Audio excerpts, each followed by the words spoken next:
입시를 묻다. 피기맘. 입시뉴스 오늘은 2025학년도 의대 정원이 확대가 될 수 있을지 이제 논의를 시작하는 단계입니다. 라는 뉴스를 전해드릴 텐데요.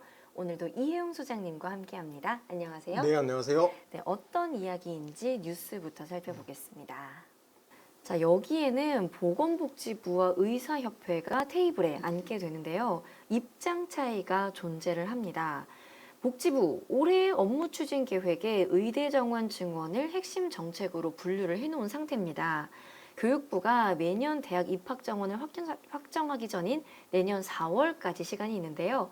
그때까지 의대 정원 확대를 결론 내겠다 이렇게 밝힌 바가 있습니다. 얼마나 늘어나게 될지 구체적인 정원 규모에 대해서는 함구를 하고 있는데요. 의학 분업으로 인해서 줄어들었던 351명을 증원하는 안이 가장 유력한 것으로 알려지고 있습니다. 여기에 대해서 의사협회는 필수 의료 인력 환경과 처우 개선 없이는 인력난을 해결할 수 없다. 이런 입장을 밝히고 있고요. 의사 수가 늘어나는 것 자체를 우리 사회가 감당을 할 수 있을지 우려가 된다. 자, 의사 인력 증원 방식에도 각 이해단체별로 차이가 좀 존재를 했습니다. 정부는요, 별도의 의대를 신설하지 않고 기존 의대 정원을 늘리는 방안에 무게를 두고 있습니다. 반면에 시민단체와 정치권은요, 소규모 의대 정원 증원은 땜질식 대책에 불과하다. 그렇기 때문에 공공의대 그리고 의대를 신설할 필요가 있다. 이렇게 목소리를 높이고 있습니다. 전문가들의 입장도 조금은 다를 수는 있는데요. 이 기사에서는 의대 인원 증원에는 공감대를 보이고 있지만 증원된 인력을 적재적소에 배치할 수 있는 정부의 대책 병행되어야 한다라고 지적을 했습니다.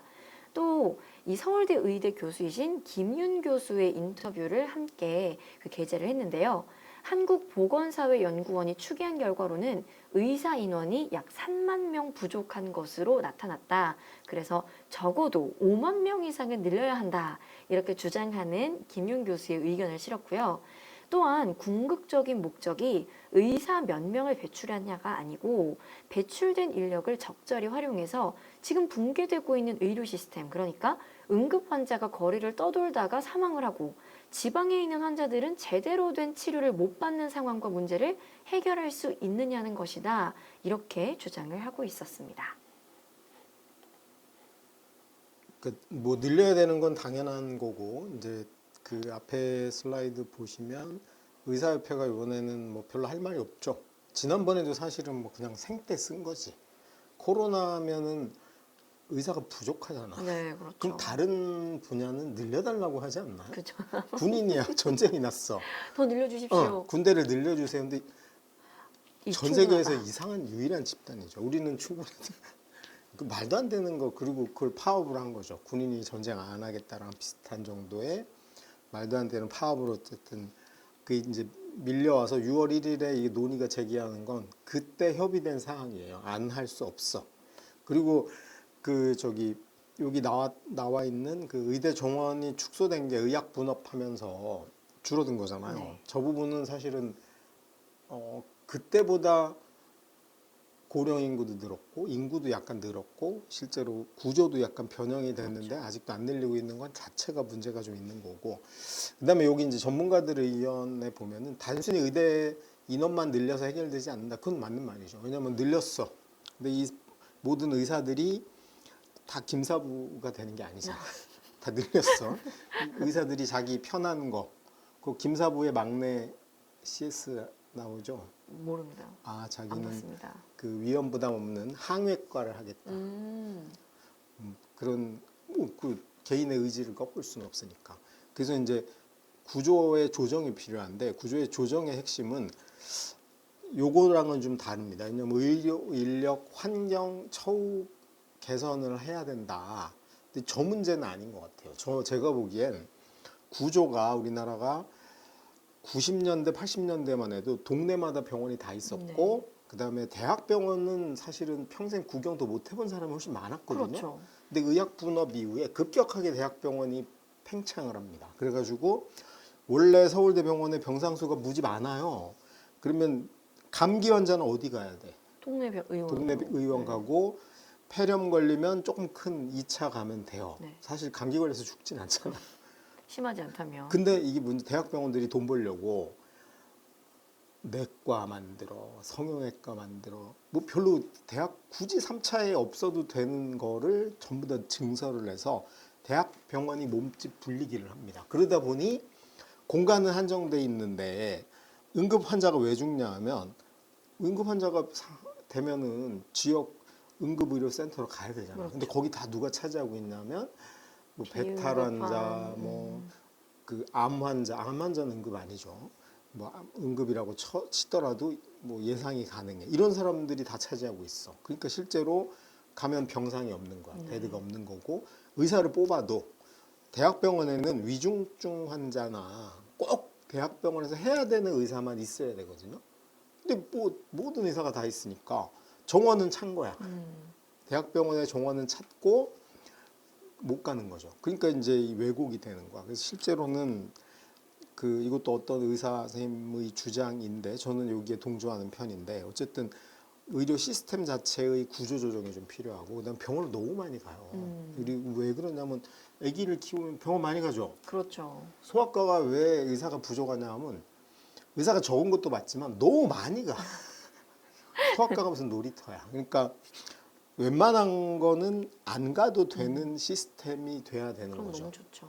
그래서 굳이 안 가도 되는 거야. 너무 싸다는 거야. 수가 조정은 이제 필요하다는 거예요. 예를 들면 그 감기나 정말 안 가도 될 만한 병들은 수가를 한 3, 4배 올려서 3번 갈 걸 한 번만에 가. 그러면 어떤 효과가 있냐면 지금은 소아과 같은 데 가보면 이렇잖아요. 5분마다 한 명씩 진료를 해야지 그 없는 소아과 의사가 이 아이들을 진료할 수 있어. 그럼 의사 입장에서는 3,000원이죠 지금. 아마 본인 부담금이 3,000원일 거예요. 그러면 3,000원을 버는데 5분에 3명을 만나면 자기는 9,000원을 벌고 이제 수가를 받는 거야. 근데 이거를 조정해서 9,000원으로 해. 네. 그러면 한 명이 한 번 가서 15분을 진료 받으면 돼요. 총 진료 시간은 비슷해. 그러니까 내가 5분씩 3번 가는 게 좋아요? 아니면 한 번 가서 15분을 풀로 상담받고 예방은 이렇게 하시고 이렇게 하고 AS까지 받아가면서 하는 게 좋아요. 서로 좋을 것 같은데요. 15분을 하면. 그러니까 그렇게 해야 되는 건데 지금은 이게 너무 싸니까 엄마들이 왜냐면 처음부터 갔을 때 자기도 5분이었어. 선순환이 안 되는 거예요. 악순환인 거죠. 애초에 나 5분이었어. 그러니까 에라 모르겠다. 3,000원 내고 싼 맛에 계속 가는 거야. 근데 처음 갔을 때 15분, 30분, 20분 정도의 시간이 있으면 의사 한 명이 그 아동을 담당하는 숫자가 정해져 있을 거 아니에요. 네. 그러면은 내가 조금 더 정성을 들이고 차트 관리도 꼼꼼히 하고 히스토리 관리도 그렇죠. 좀 되면서. 그래서 이제 얘는 약간의 비염 기질이 있으니 환절기 때 이거 하라고 문자도 한번 보내고 뭐 이런 게 돼야지 의료 서비스인 건데 질이 확 올라갈 수 그죠. 있겠네요. 의사 지금 그 필요 없어요. 일단 자기 총 매출도 메꿔야 되고 줄 서 있는 걸 어떻게 해.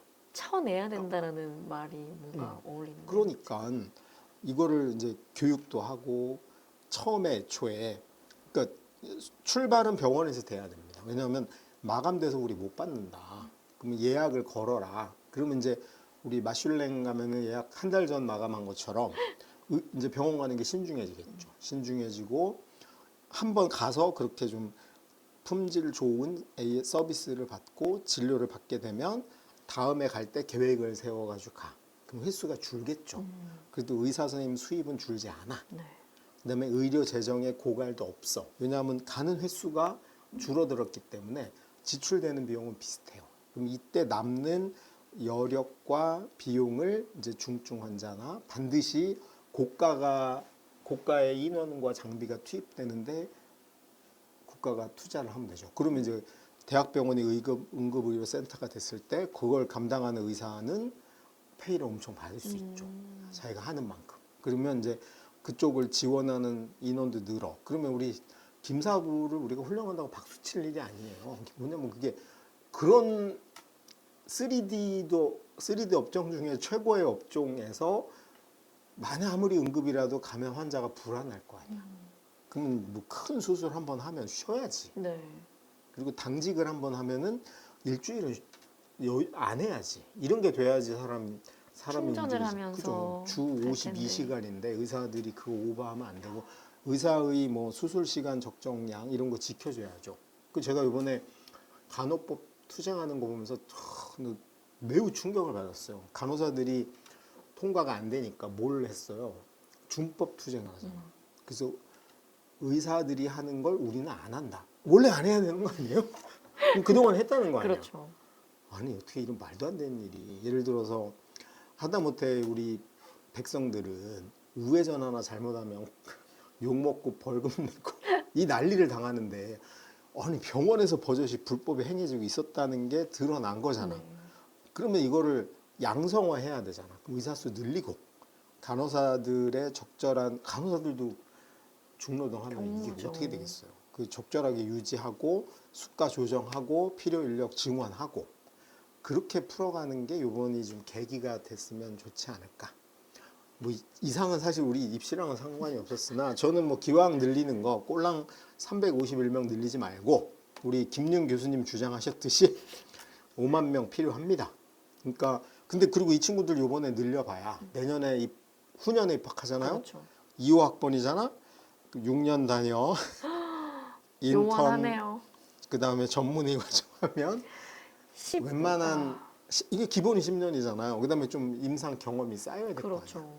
그러면 15년 후나 멀쩡한 의사가 되는 거거든요. 그러니까 애초에 그냥 언발에 오줌 누기식으로 하지 말고 기왕 늦은 거 확실하게 이번에 적절한 인원 배분을 구조를 바꾸면서 짜면은 가능하거든요. 그러니까 의사들이 반발하는 게 구조는 그대로 두고 늘린다니까 반발하는 건데 구조 바꾸는 것도 좀 고민하면서 단기적으로는 얼마를 늘리고 구조 바꾸면서 중기적으로는 이 정도까지 늘리고 최종적으로는 이런 방향으로 가겠다가 좀 모색이 같이 됐으면 좋겠어요. 이번에 그 교육부가 국가교육위원회라는 걸 만들었어요. 그래서 교육부가 감나라 대추나라를 하지 않고 국가교육위원회가 고민하게 만들었거든. 그러니까 이번 당장 급한 351명 증원하냐 마냐의 문제는 의협하고 보건복지부가 만나서 논의를 하고 중장기적인 로드맵에 대해서는 별도로 국가보건위원회 이런 거 만들어서 시민도 참여하고 환자, 가족들도 참여하고